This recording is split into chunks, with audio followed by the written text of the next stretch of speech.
Jack was cooking for the very first time when a magical interface suddenly appeared right in front of his eyes. Every time he completed a step, the system would judge whether his work was perfect or not. Unfortunately, his knife skills at the beginning were full of mistakes, and the dishes he made were nothing special either. The cafeteria's satisfaction rating stayed stuck at rock bottom, but after non-stop practice, something incredible happened. In just 3 days, Jack's knife skills became unbelievably sharp. The soldiers even joked that the vegetables looked like they had been sliced by a machine, and after taking just one bite of his food, they instantly became addicted to the flavor. One day, with help from the system, Jack prepared a simple sprout salad. The moment training ended, soldiers sprinted toward the cafeteria like it was a championship race.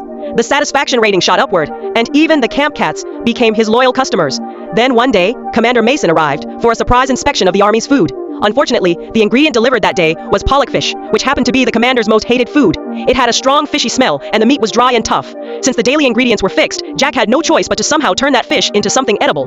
Following the recipe, he coated the fish pieces with flour and pan-fried them until crispy. But after tasting a bite, he immediately realized the fishy smell was still there. So he added a little salt, then some black pepper, then more ingredients one after another. Watching this, Officer Ryan became so frustrated that he grabbed Jack by the collar. He even threatened him, saying that if the commander didn't like the dish, Jack would be cleaning toilets for an entire month. Jack quickly ran to the storage room looking for a solution. Suddenly, the system flashed a hint. An idea instantly appeared in his mind. He poured tomato pasta sauce into a pan and started cooking the fish in it. Everyone watching thought he had completely given up and was randomly throwing ingredients together. But by then, Commander Mason had already arrived in the kitchen for lunch. They had no choice except to serve the tomato-braised fish. Normally, the commander never touched fish, but with reporters and cameras around, he was forced to take a bite. The next second, his eyes widened in shock. The flavor exploded in his mouth. It tasted so ridiculously good with rice that he suddenly jumped to his feet and shouted. He became convinced that somebody had stolen his rice because the dish was making him eat rice much faster than normal. He immediately ordered everyone to find the rice thief and bring the criminal in for questioning. Then, in his imagination, he leaped through the air and ripped the thief's mask off. But when he looked closely, the culprit wasn't a person at all. It was the very tomato-braised fish he had just eaten. Seeing the commander's overdramatic reaction,